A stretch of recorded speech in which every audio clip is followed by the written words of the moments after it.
Alright, so today we'll finish up chapter 4, okay, looking at our last kind of function, which is which is called radical function. So radical just means roots, okay, so different kinds of roots. The two big categories we can break it down into are even roots and odd roots, okay, because we're not looking at any imaginaries here, okay? So anything that we do, we want to make sure we always get real answers. So like square roots of negatives, we're not looking at anything like that. Okay? So those are some examples of radical functions.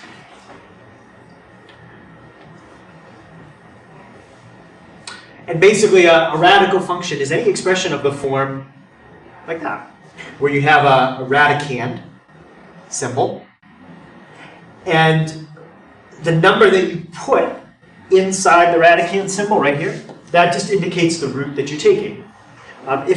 If there's no number there, what kind of root do we always assume we're taking? Yep. Square root. Square root, yeah. So we assume the radicand is a 2. The radicand is always a number greater than 1. There's no such thing as a first root.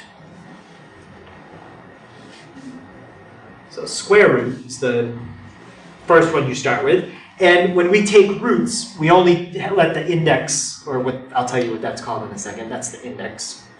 The index can only be an integer. Okay, no decimals for the index.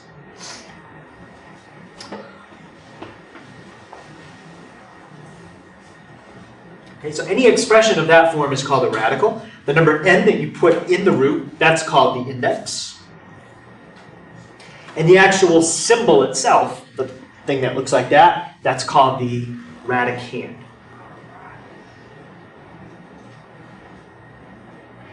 I'm sorry, the thing under the symbol, that's the radicand. Bless you. And so in that problem right there, the radicand is a. In this problem right here, the radicand is x minus 2. In that one, the radicand is x squared minus 1. The actual check thing that looks like a check mark with a horizontal line, kind of, that's just called the radical sign.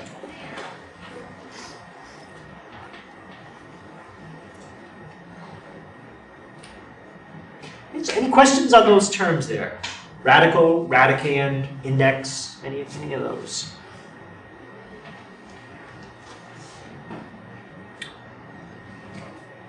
All right, and the focus is usually going to be on, for the first part, graphing. Okay, but then we'll also look at how do you solve some equations.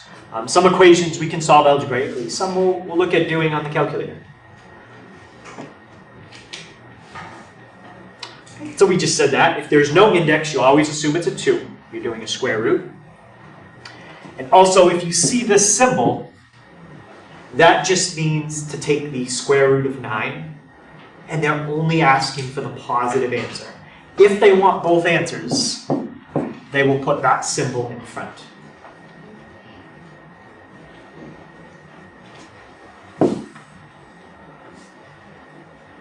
Okay, radical expressions can also be written as fractional exponents.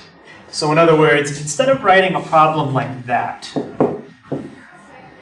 I can write it as 9 to the something power.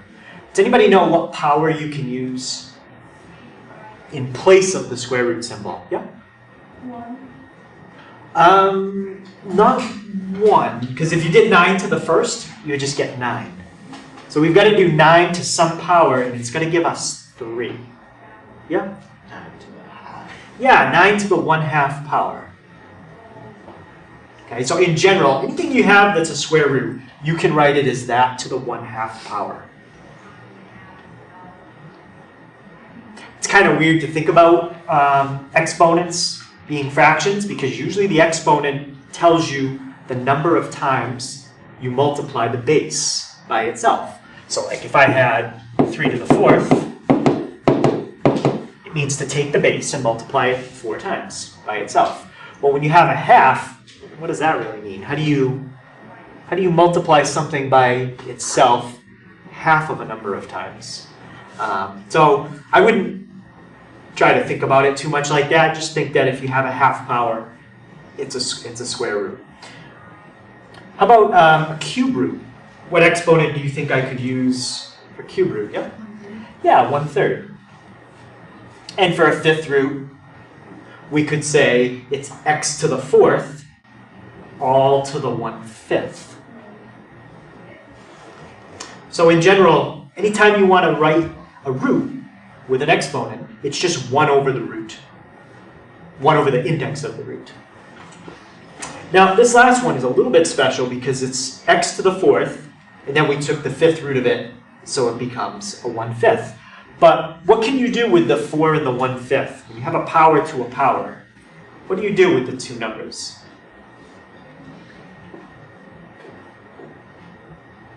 Yep. You what? That's when you multiply bases with the same. So if you had something like this, that's where you add your exponents. We don't add them here, but that is another rule. Sometimes we use that one. You multiply them, yeah. So like if you had x squared cubed, that's x to the 6th. So Trevor, what would x to the 4th to the 1/5 be?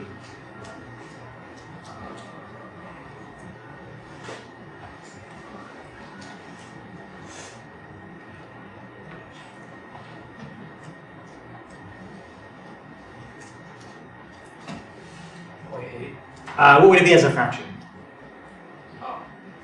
4 over 1/5. Let's, you know what, don't use the calculator, just think of it like this. 4 times 1/5. 4 over 5. 4 over 5, yeah, x to the 4/5. So the reason why we want to leave it is that, well, I'll show you more later on. But generally, we'll leave the powers as fractions. Okay, so any questions on how to rewrite something as a root, changing from a root to a fractional exponent? Okay, that'll come up a couple times. It'll come up again when we do logarithms, which is in the next chapter.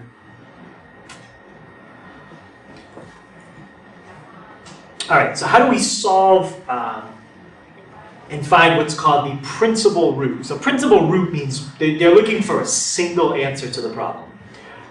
So if you have to give a single answer to the problem, and your root is odd, you're basically solving the equation I have right there. Right, so I'll show you an example. So if you were asking somebody to find the cube root of 64, okay, and somebody had never seen that symbol before, they have no idea what cube root means. Basically, what you're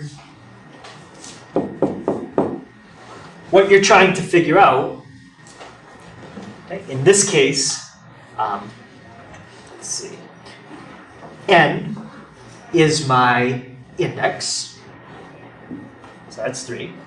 X, well, that's what I don't know, that's what I'm trying to find, equals, and whatever's under the root, that's what goes on the other side by itself. So if somebody didn't understand this, you could try to explain it to them like that. You could say, what number do you raise to the 3rd power and get 64 as the answer? That's what it means to take a cube root. So what would be the answer in that case? Okay? 4. 4, yeah. 4 to the 3rd power is 64. So a lot of times when you have an equation like this, when you solve it, that's how we're going to write the answer, and then simplify it if we can. So that equation on the right, you would take the cube root of each side, and then a cube and a cube root would cancel, and you have to find the cube root of 64. Okay? But again, that equation is a good way to explain it for somebody who doesn't understand what cube root means. It's what number times itself 3 times gives you 64. All right, now, if n is even, since we're not dealing with imaginaries, we're going to assume that the radicand, that thing, is greater than or equal to 0. Okay, we are not going to deal with the case where it's less than 0. So for an even root, you're just finding the non-negative solution. Okay, so when you see that symbol, For an even root, the answer is always non-negative. I can't say positive because if you were taking the square root of 0, it would be 0, which is not positive. Okay? So the answer is always non-negative. If they want the negative answer to that, they'll throw a negative in front.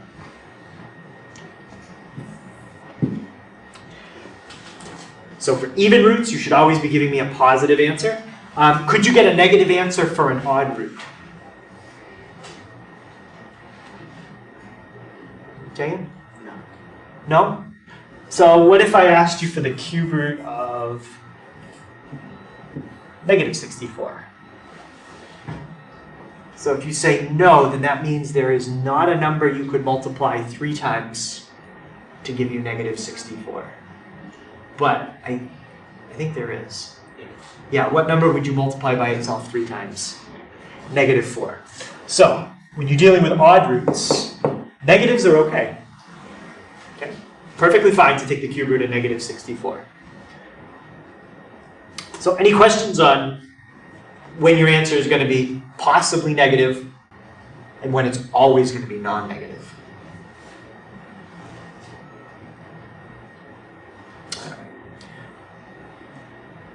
So let's look at what happens when we take a square root, and let's see if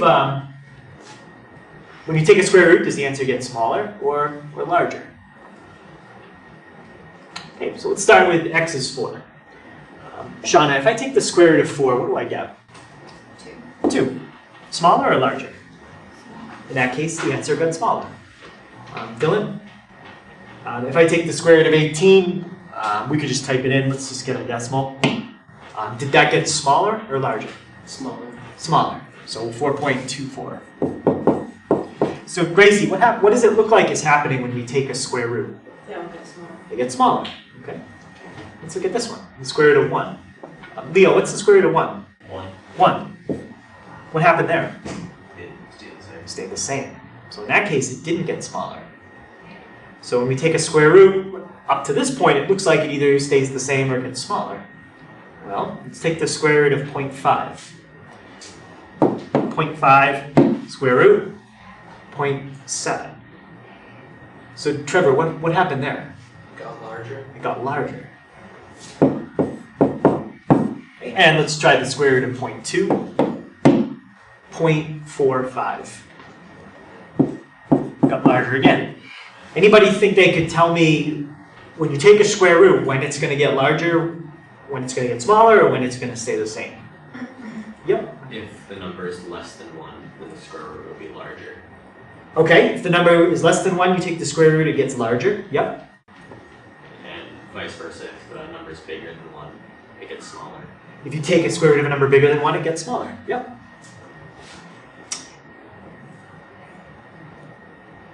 Right, so let's graph these square roots and see what happens. Now, before I graph them, I just want you to think in your head, think of a number bigger than 1. Okay? If you take the square root of that number, and you take the 4th root of that number, how would they compare?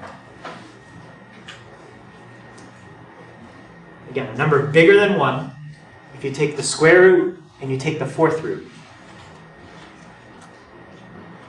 how would they compare to each other?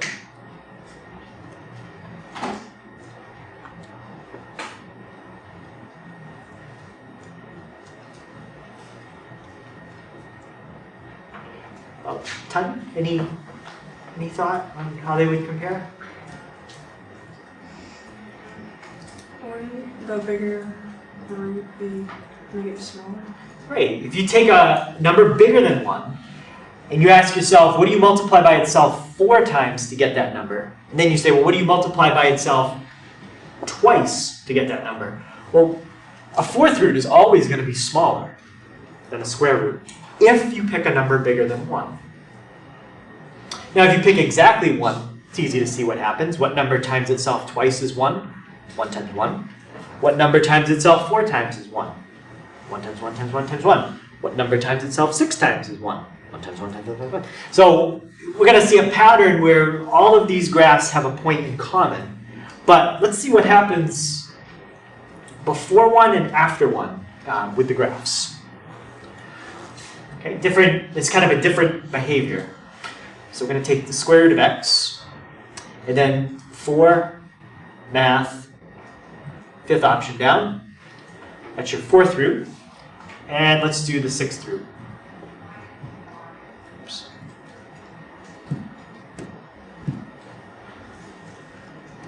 Okay, and I'm going to start with zoom 6, so we can kind of see what happens. So there's your square root. There's your fourth root. And there's your sixth root. Okay. There's no reason here to look when x is negative. So what we might want to do, okay, to make that graph a little bigger, because I don't know about you, but I can't really tell easily what's happening in here. It's kind of hard to see. So let's focus on just the first quadrant, because that's the only place that the graph is going to be. Now let's see if that gives us a little bit better picture. All right, so there's our square root. Fourth root. And sixth root. All right, so you can kind of see it a little bit better, but I think what I'm going to do is I'm going to zoom in and set my x max to 3, and I'm going to set my y max to 2. So what I'm going to do is just look at, you know what, even that's probably good enough. Let's set the x max and y max both on 2, okay, to really see what's happening there.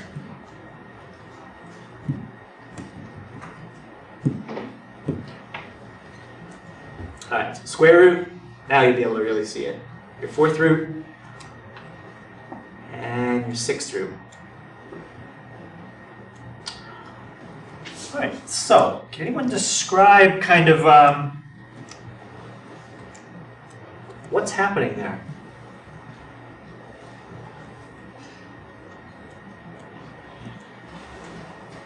Can you describe anything about that picture?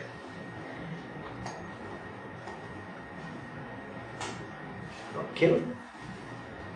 Well, before 1, the higher the root, the higher it is on the y-axis. And then after 1, it's the opposite. The lower the root, the higher it is on the y-axis. Yeah, so all the roots switch places relative to, like, if you look at where they're graphed, which one is on top of the other, before 1 and after 1.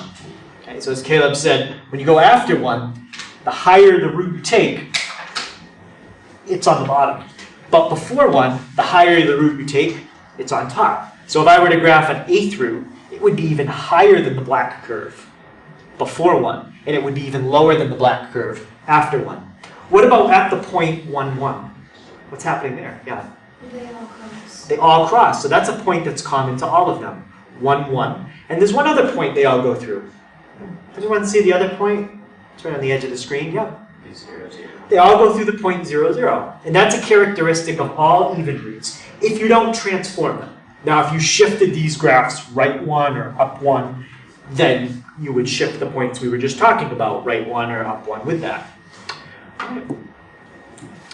But in general, if you take any root with an even index, just the basic root, no transformations, the origin and the point 1, 1 are common to all of them.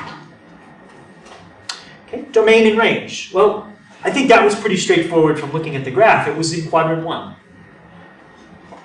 So quadrant 1 means 0 to infinity. Well, technically 0 is on the axis. That's not in quadrant 1, but... And the range is also 0 to infinity. And you can include 0 in both of those. Just ask yourself, can you take the square root of 0? Yes. A lot of people think, they get confused, like the square root of 0 is undefined or something. No. What times itself twice is 0? 0. 0 times 0.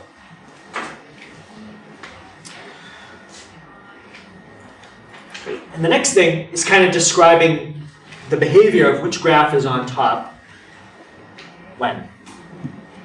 So, if you're dealing with a graph that is between 0 and 1, the square root will be the one on the bottom. That's the lowest. Okay, so in my graph, the square root was the one in blue. Next is the 4th root. That'll be above it. And the 6th root is above that. Now, that all switches after 1. Okay, when you get after 1, square root is the biggest. 4th root would be a little lower. 6th root, even lower. And so I just want you to kind of understand the general, the relationship between even roots before 1 and after 1.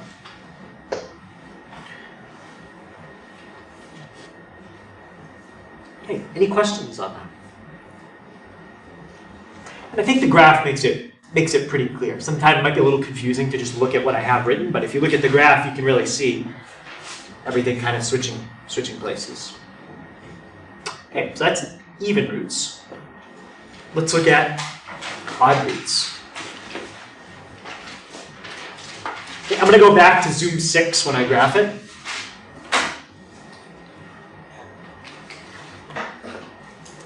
If you have the last one, you can just highlight the index and change it from whatever you had before.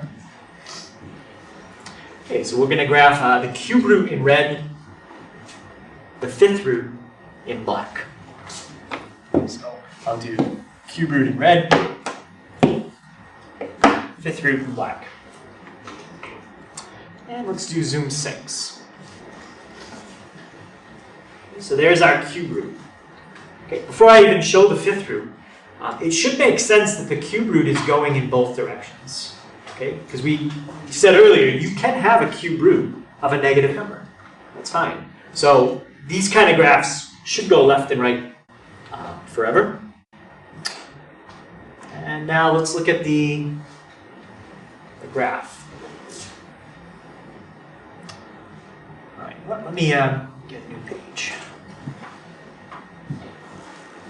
Okay, so there's our graph. So I think if you go beyond 1 or beyond -1, okay, outside of either of those, it's pretty clear what's happening. Okay. After 1, the graph in red is on top. Beyond -1, the graph in red is on the bottom. But let's check out what's happening in the middle.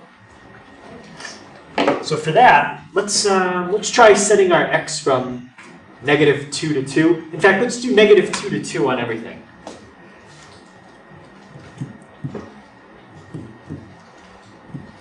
That should zoom us in enough that we can see hopefully what's happening. Okay, it should be connected. Notice the calculator had a little trouble there. Let's look at that. How many times are those graphs crossing each other?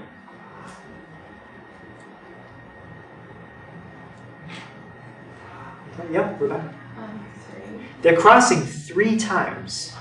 So, for part of the time, the black one is on top. Oops. And then the black one goes underneath for a little bit. And then the black one goes back on top again, and then it goes back underneath again. So there's a few different intervals here. We can look at what's happening beyond -1, okay, to the left. We can look at what's happening between -1 and 0. And then we can also look at what's happening between 0 and 1. And then what's happening beyond 1, okay, because the graphs cross 3 times. All right, so let's try to summarize what's happening. There's 2 sections where the black one is on top. The black one is on top between 0 and 1, and from -infinity up to -1. That's when the black one is on top. And the black one was our 5th root. So in the intervals I just named, the higher the root, the higher the graph will be. The more on top it'll be of other graphs. Now, if you look at between -1 and 0, and from 1 to infinity, it is below. So in those 2 intervals that I just named, the higher the root you take, the lower it's going to be compared to other roots. right, so let's see if we can summarize that. So since these graphs cross 3 times, hopefully you were able to kind of tell the points that were common to them. -1, -1 is on all of them. 0, 0 is on all of them. 1, 1 is on all of them.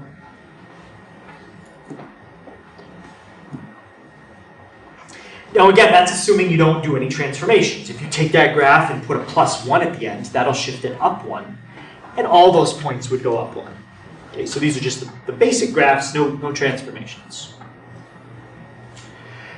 Both the domain and range are -infinity to infinity. So what that basically means is when you look at the graph, it's going to go left and right forever. It's going to go up and down forever. It doesn't look like it's going up very fast, but it never levels off. Okay? If you think, well, it might level off, ask yourself, if you take the cube root of a bigger and bigger number, does it ever stop going up? No. If you take the cube root of 10,000, that's going to be smaller than the cube root of 100,000. Okay? So you go higher and higher, the cube root just goes higher and higher. It never stops. All right, and now kind of summarizing where the graphs are on top. Okay. In the interval that's less than -1, or between 0 and 1, in those two intervals, the bigger the root, the bigger the index, the more on top it'll be of other graphs. That behavior switches in the other two intervals. Okay, so between -1 and 0, or more than 1, the higher the root, the higher the index, the lower it is compared to other indices. Okay, and I'm not going to specifically get tricky and try to ask you very confusing questions with this.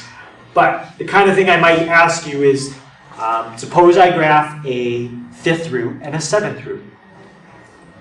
Tell me the interval where the 7th root would be on top of the 5th root. Or vice versa. And so you can kind of just either memorize what's going on, or you can always just graph it and experiment and see where it's on top. All right, so when we start to sketch these, you go back to the picture. Odd roots, I consider this the center point. Okay? And then from the center point, they go out in each direction. Even roots don't have a center point. They have what I call a starting point, and they go one way. Okay, so even roots, they have a start, they only go one way. Odd roots have a center, and they go both ways. Now, you could flip this even root. Like if you throw a negative in there, you could graph it in, that would be in quadrant 4. Or if you reflect it the other way,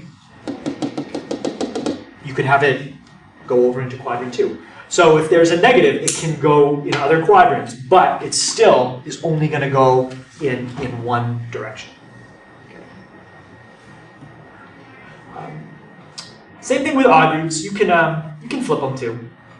Okay, so you could mirror image it left, right over the y-axis, or up, down over the x-axis. Okay, so transformations. It's exactly the same as every transformation we've studied for every function we've done all year. So let's just label what A, B, C, D would do. Make sure we remember that.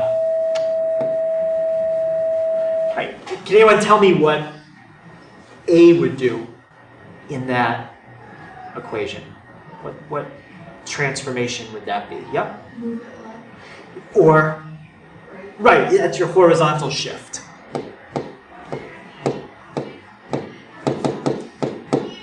Right, so that's A. How about B? What would B do? Yep. So first, all the horizontal stuff is together first, and then all the vertical stuff is outside. That's a horizontal stretch. And remember, these do the opposite of what you would expect. So if you put in a +2, that's going to shift it left 2. If you put in a big number for b, 5, a bigger number is going to compress the graph. Okay, so A and B do the opposite of what you would expect. C and D don't. Okay, C and D do exactly what you would expect. So what's C going to do? Oh, Sam? You do a vertical stretch. That's your vertical stretch. And the bigger you make it, the more vertical it stretches it. And D, that's your vertical shift. And positive is up, negative is down. If you put a negative with the B, that would be a horizontal reflection. And a horizontal reflection would reflect over the y-axis. If you put a negative with the C, that would be a vertical reflection. And when you reflect vertically, that's up to down, it's a reflection over the x-axis. So you could have up to 6 different transformations if you had both reflections, all the shifts and all the stretches in the same problem. All right. Usually I don't put all 6 in the same question. So assuming that square root of x is the basic graph, I want to know how to sketch the square root of x minus 2.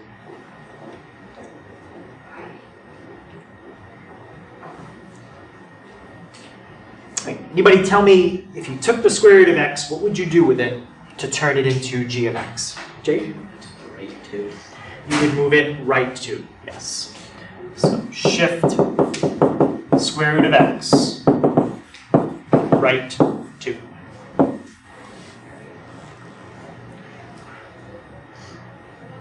right, let's try this one. H of x is the square root of x plus 3. Okay, Tessa, how would I sketch h of x from the graph of square root of x? Yeah, you would take the square root of x and shift it left 3. So shift square root of x left 3. And one thing I didn't mention, but hopefully you remember, I use the letters A, B, C, D when I describe those transformations because that's the order. You always follow that order. Okay.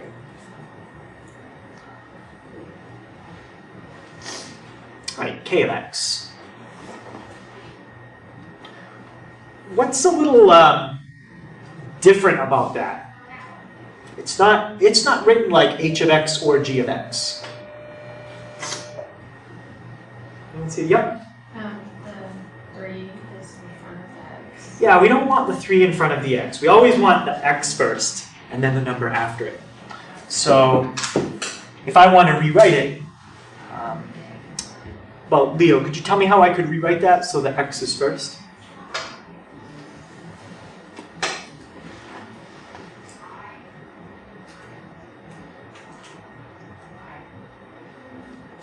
Negative x plus 3. Yeah, good. Negative x plus 3. Now, comparing that to the square root of x, Abby, how many transformations are happening there? 2. Yeah, there's 2. There's the 3, and then there's that negative in front of the x, which I briefly mentioned. All right, so what would be your first transformation here if you're starting with this and you want to turn it into that? Rebecca? Shift left 3. Yep, so it's the same as the first one, or I'm sorry, same as h of x. You get the plus 3. So shift square root of x, left 3. And then what about the negative in front of the x? That's going to cause something, and we also have to be specific about the type of thing that you tell me. Yep. Horizontal stretch by a factor of 1. Well, if you stretch something by a factor of 1, would that change how it looks? No. So I agree, there is a horizontal stretch by a factor of 1 if you want to put the invisible 1 in there, but you don't have to mention that. There's also like a vertical shift of 0 up and down, but you don't have to mention the ones that stay the same. But the negative is something else. Yep. Horizontal reflection. Yes, that's a horizontal reflection, which would reflect over which axis?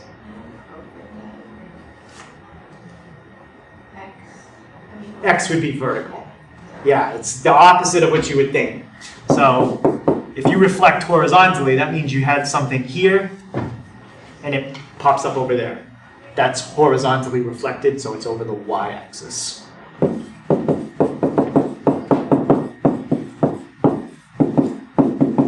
If they just asked you to describe the transformation, I don't care if you say a horizontal reflection or reflect over y-axis, but if it's multiple choice, I might write it as reflect over y-axis. So you have to know that that means horizontal. Okay, any questions on that one? Okay, so transformation is exactly the same as everything we've done all year.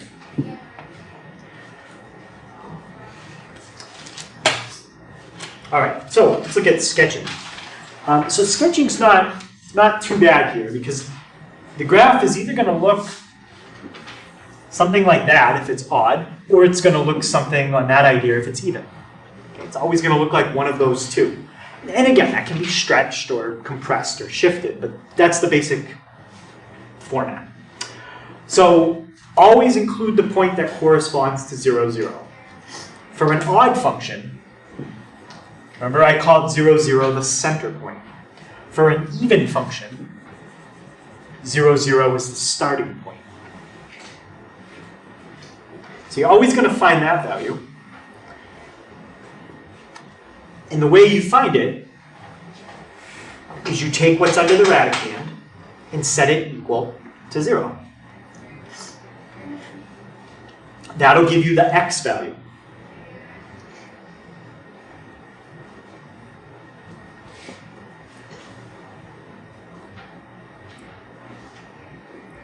So take the radicand, set it equal to 0, and that'll give you the x value.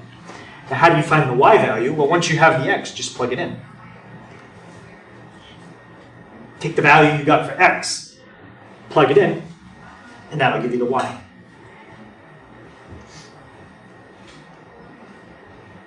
And then after you get that point, you're going to find some points to the left and to the right, if it's a center point. If it's just a starting point, then you only have to find points on one side, just to get an idea of the curve. So for an odd root, I might find the center point, and then I might find 2 other points. I'd say 5 points is probably going to be decent. If I'm doing an even one, I don't think I would need as many. I might do 1 at the beginning, 1 on the edge of my graph. Remember, the graph goes on forever, but on the edge of my graph paper. And then I might do 1 in the middle. It depends. Depends how many, but that's probably in general what I would do.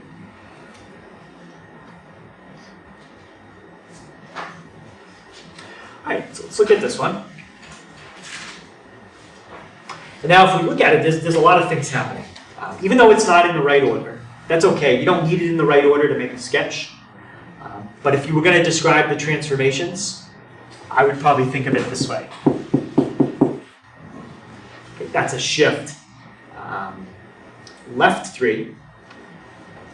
It's being horizontally compressed by a factor of 2. It's being reflected, bless you, horizontally. It's being vertically stretched by a factor of 2 and then being shifted up 1. So I just told you all the transformations in the proper order if they asked for that. But you don't have to worry here. Okay, is this the kind of graph that's going to go in both directions or just one direction? What do you think, Jane? Both directions. Yep, it's an odd root, so it's going to go in both directions. So we're going to start by finding the point that corresponds to 0, 0. Hey, Abby, how do I find the x value of the, in this case, it's the center point? You have to set 3 minus 2x equal to 0. Yeah. And the reason you set this equal to 0 and you don't have to worry about anything else for the x value is because x is horizontal. Well, there's your horizontal stuff right there. Shifting something up and down has nothing to do with horizontal. Stretching something vertically, nothing to do with horizontal. So to find the x, we focus on the horizontal stuff. All right, so negative 2x equals negative 3. And Dylan, if I solve that, what do I get for x? 3/2. 3/2, yep. Or 1.5. The only reason I might write the decimal is because I have to graph it.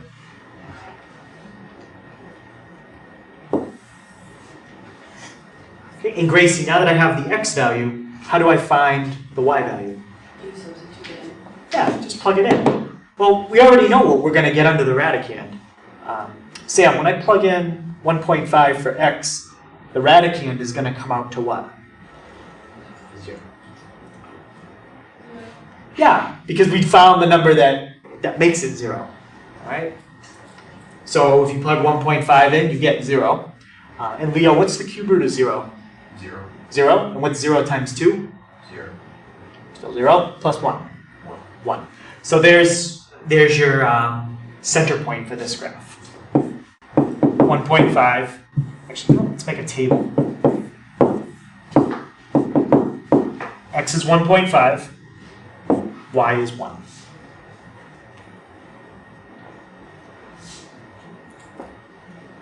All right, and now what I'm going to do, because it does go in both directions, is check a couple points to the left, check a couple points to the right.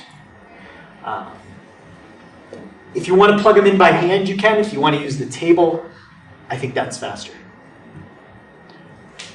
All right, so we have 2 times, and you have to put the time symbol in here because if you don't, it's going to assume you want a 23rd root.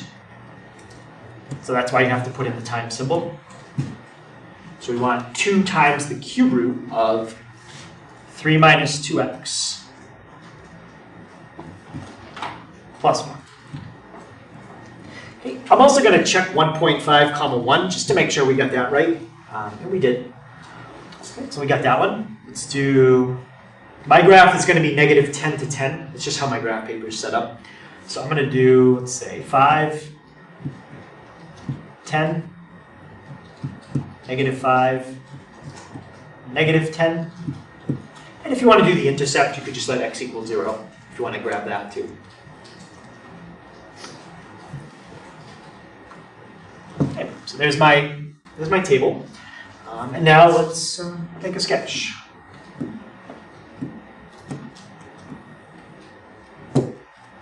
Okay, so we'll start with the center point, 1.5, 1. And then I've got 5, negative 2.8.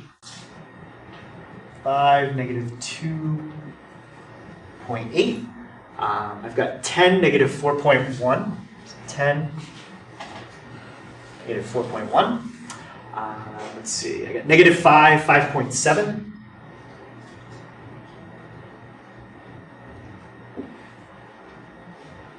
Yeah.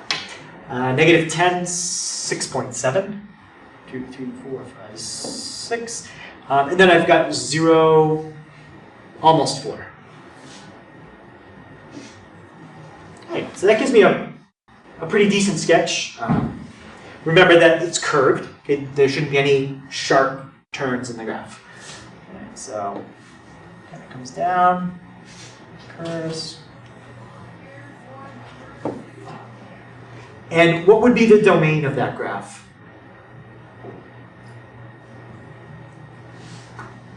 Sean? Negative infinity to infinity. Yes, negative infinity to infinity. And what would the range be? The same. The same. Yep, the graph is going to go left and right forever. It's going to go up and down forever. There's no breaks, there's no holes, there's no undefined values. All radical functions are continuous. There are no discontinuities in these kind of functions. Unless you do something weird like this. Well, now that's a radical function, but it's also a rational function because you made it a fraction and you can't divide by 0. Okay, but we're not getting that. Okay, any questions on the cube root? All right, so we did an odd root. Let's try an even root. So Trevor, is this the kind of graph that has a center point, goes in both directions, or just a starting point? Just a starting point. How do you know that? Because it's Because it's even. Yep. All right, so first thing we want to do is find the starting point. How about Rebecca? How do I find the x value for my starting point? You set 4 minus 3x to 0. Yep. Set 4 minus 3x to 0. And for a starting point, we're going to get 4/3.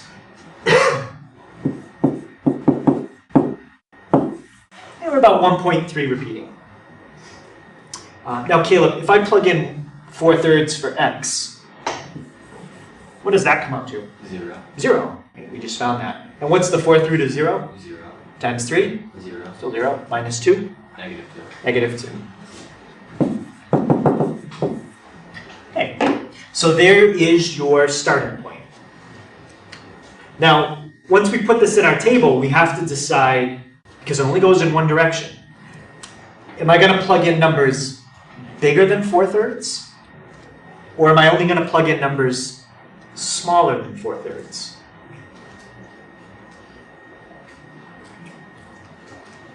Because if you do it the wrong way, you're going to get imaginaries.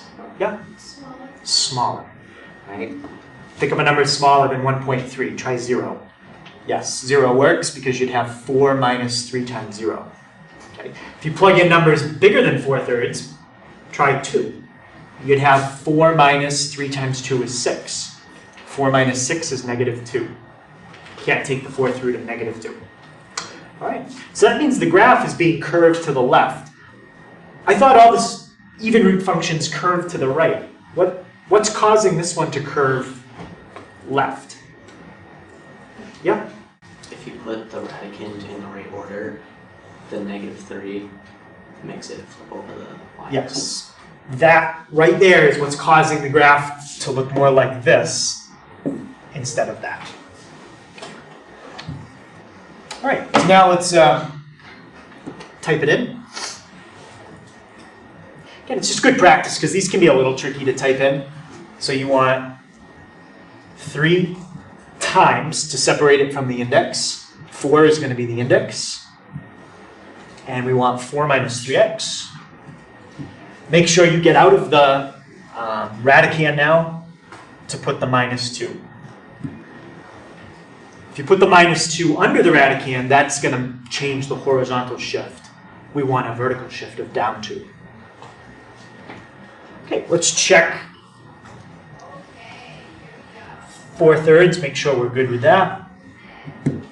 Yep, 4/3, negative 2. And now I'm just going to pick a few values that are smaller. Let's try 0, negative 4, negative 8, negative 10. Probably don't even need that many, but that should give me a really good graph.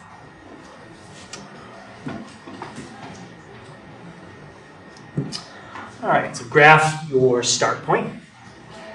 1.3, negative 2. And let's see, so we've got 0, 2.2. We've got negative 4, 4.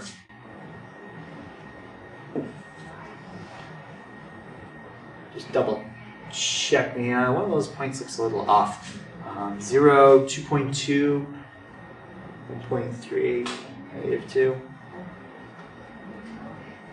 Okay, maybe it's just my graphing that's a little off. Negative 8, 4.9. 4.9. And then negative 10, 5.2. All right, so draw our sketch. Kind of like that.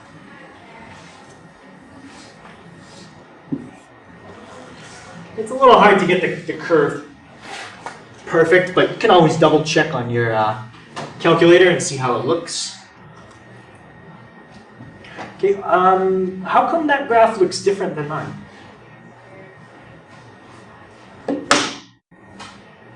What's different about that graph than my graph? Yeah? Doesn't cross like the x-axis. Yeah, it doesn't look like it crosses the x-axis. So how come? Why is the calculator doing that?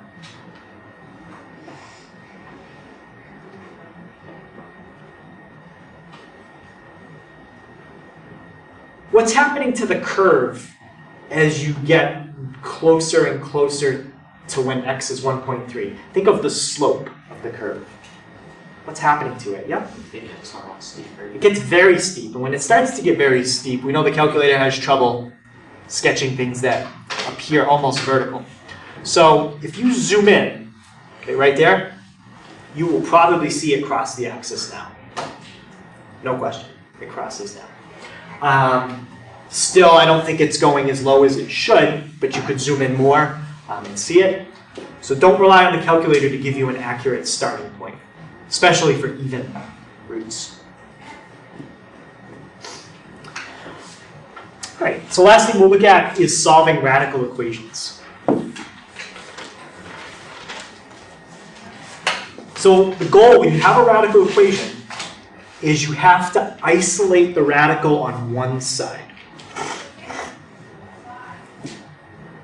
In a problem like that, it's already done. In a problem like that, it's also already done. Let me see if I can show you one where it's not. There's one. In that problem, you have two radicals on the same side, so you've got to move one of them to the other side first.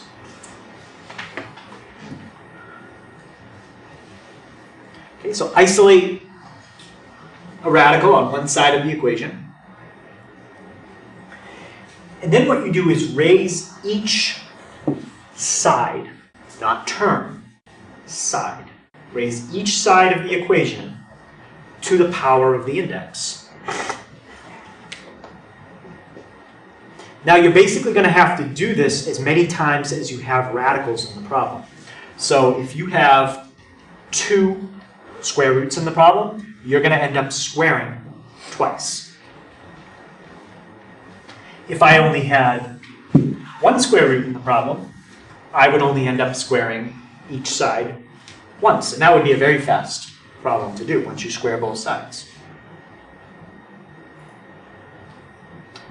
Make sure you always check for extraneous solutions. So remember, an extraneous solution means you did something when you were solving it that created an extra answer that doesn't work. When we studied radical equations, the answer not working means you usually divide it by 0. In this case, an answer that doesn't work would usually end up meaning, like in this case, you're taking a square root of a negative. That would be imaginary. So if you end up with an answer and you plug it in and it comes out imaginary, no good. All right, so let's see if we can solve this one. Step 1, we have to isolate the square root. All right, Jan, which root do you want to isolate? The one with the 6x plus 12 or the 4x plus 9? 6x plus 12. Yeah, I think that's the easier one to isolate because there's nothing in front of it. It's already positive. So just take the one that's negative and we're going to add it to each side.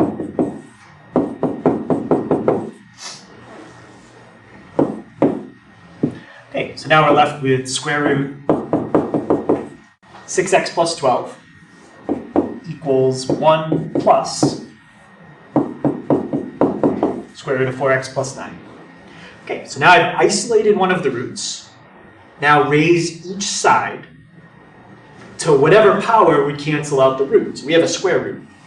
So what am I going to do to each side here? Yep, Rebecca? Multiply by,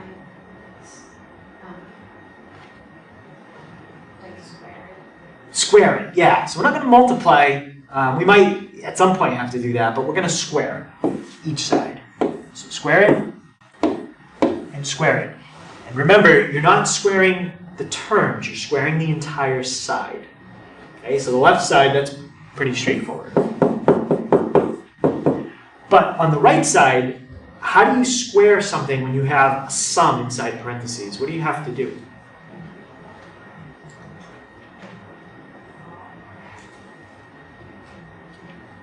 What property do you use? Leo? Distributive. Right, you're going to have to use the distributive, double distributive property. Right, so what you're thinking of is doing something like this. If you don't want to write it squared so you can see it. Right, so let's do it out. Megan, what's 1 times 1? 1. 1. And then I get 1 square root of 4x plus 9 and another square root of 4x plus 9. So how many of those do I have? Gracie? 2 square roots of 4x plus 9. And then the last part, Dylan, I've got a positive times a positive, which is positive. And what's the square root of 4x plus 9 times the square root of 4x plus 9? One would just be square root of 4x plus 9. I'm not sure. Well, what's another way to say that? Square root of 4x plus 9 times square root of 4x plus 9. What's a shorter way to say that? Would it just be 4x plus 9? Yeah, because if I said, like, what's the square root of x times the square root of x? Well, a shorter way to say that is just, what's the square root of x squared? So whenever you square and square root something, you're only left with the radicand. So same thing here. That's the square root of 4x plus 9 squared.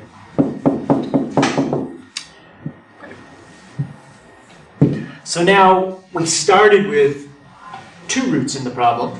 How many roots are left now? Just 1. So now the goal is to get that root by itself and do the same thing again. So let's combine some like terms and get everything on the left. What could I do to move the 1 and the 9 to the left at the same time? What could I subtract from each side? Sam? Yeah, let's subtract 10. So that's gone, and subtract 10. So 6x plus 2 equals 2 square roots of 4x plus 9 plus 4x. What else could I move to the other side? Gracie? The 4x, and how would I move it? Let's subtract it.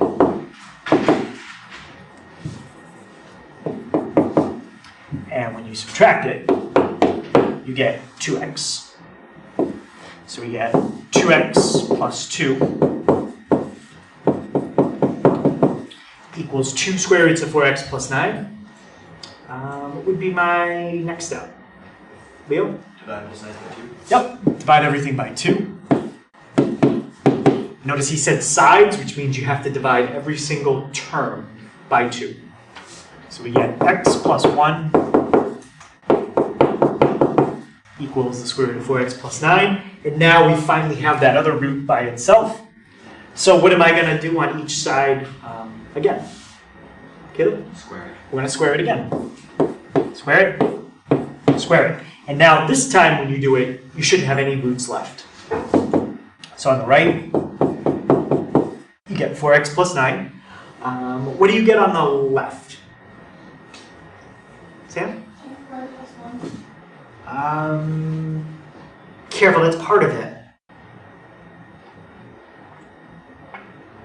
Remember, you're squaring that entire term, that entire quantity, not just the x and the 1. Jane? X squared plus 2x plus 1. Right, x squared plus 2x plus 1. So you had the x squared and the 1, just forgot that middle part. Okay. Any question why the middle part's there? That comes from the distributive. Okay, and now what kind of equation do we have? Yeah, we have a quadratic. So we want to get it equal to, let's get it equal to 0 and solve it. So we have x squared.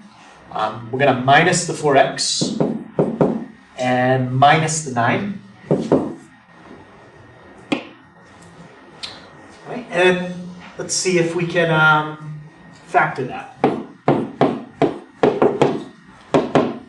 So we're going to need a plus minus, 2 numbers that multiply to give me 8, and subtract to give me -2. Gracie? -4 I did. All right, so we're going to need a -4 and a 2. Let's check it. You get x squared minus 4x plus 2x minus 8. Perfect. So, what does it look like my two, and I'm just going to call them candidates for answers are? X equals, Rebecca? -2 and 4. Now, just make sure when you plug them in, you don't take the square root of a negative. Let's check 4.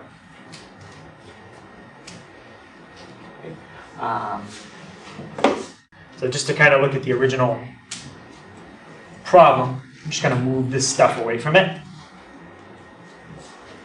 Maybe I'm just going to add more stuff to it. All right, so there's the original. Checking 4. What's 6 times 4? 24 plus 12. And what's the square root of 36? It's 6. 4 times 4 is 16 plus 9. And the square root of 25? 5. And then does 6 minus 5 equal 1? Yes. So that answer works. Let's check -2. What's 6 times -2? -12 and then plus 12. And what's the square root of 0? All right. 4 times -2 is -8 plus 9. 1. What's the square root of 1? 1.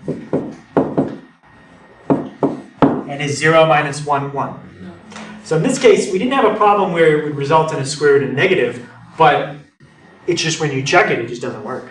Okay, so this answer is extraneous.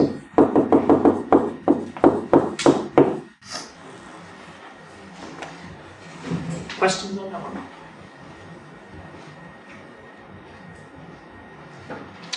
All right, let's look at this one. How come this problem really isn't going to be as bad as the last one? Yeah? Because you have to start off with 1 square root. You're only starting off with one root. Yeah, in this case it's a cube root. So cube root's already isolated too, so we don't even have to do that. So we just start by cubing each side. So we get x squared minus 2x. Actually, let's do it like this. Yeah, that's fine. X squared minus 2x plus 2. And now, when we solve it, we generally want to get it equal to 0. So how would I move that x cubed to the other side? Leo? Subtract. I'm going to subtract it. Now, when we have 4 terms, you can't do the kind of factoring we normally do. But what's the other kind of factoring we can do when you have 4 terms? Yep. Factor by grouping. Factor by grouping. So let's factor out what we can from the first 2. Let's try factoring out, what can we factor out of those 2? Jane? X squared. All right, let's try an x squared. That's going to leave me with a -x plus 1. And what could I factor out of the other 2? 2. All right, let's try positive 2. That's going to leave me with a -x plus 1. Perfect. Now, what do both terms have in common? Yeah, -x plus 1. so let's factor that out. So -x plus 1. If you factor it out, you're left with an x squared and a plus 2. Okay. What value would make my first factor 0?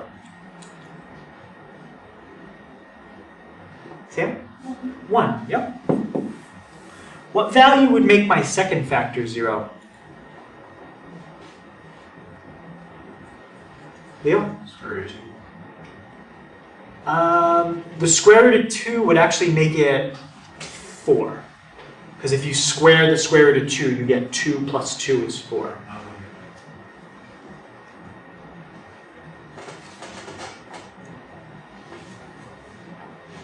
Yeah?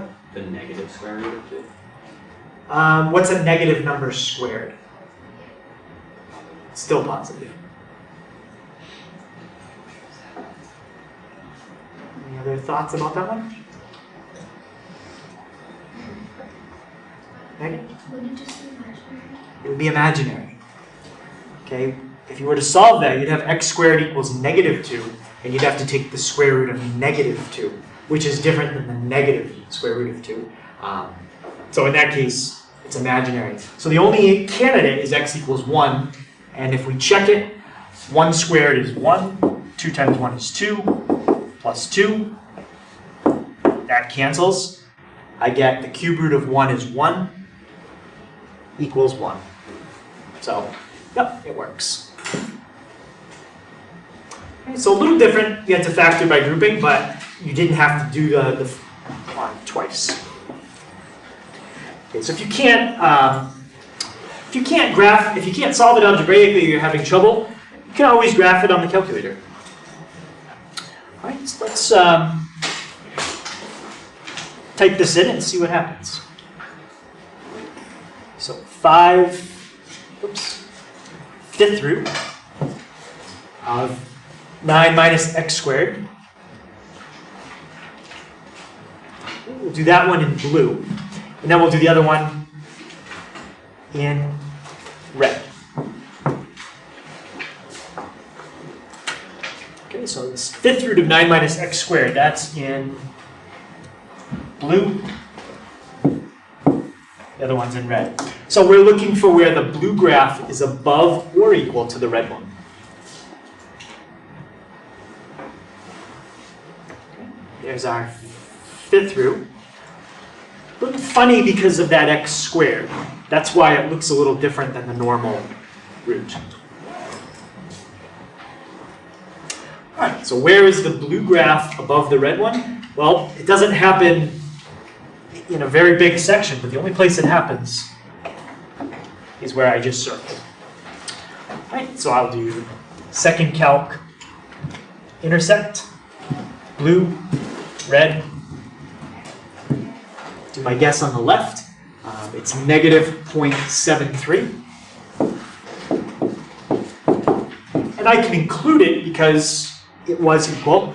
And I think that graph is going to be symmetrical. It's probably not a good idea to assume that, so we'll just intersect one more time.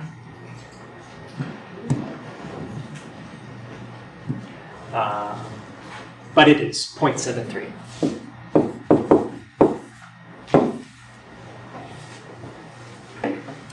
Question on that one? That'd be kind of it could be a tough one to try to solve by hand. Yeah. All right, so that finishes up chapter 4. Okay, looking at even roots, odd roots, graphing them, solving them, and then solving them on the calculator as well. All right, so homework tonight is on 255. Okay, it's 1, 3, 5, 6, 12 to 14, 20 to 22, and then 28, 31, 35. Okay, so we'll finish that. That finishes chapter 4.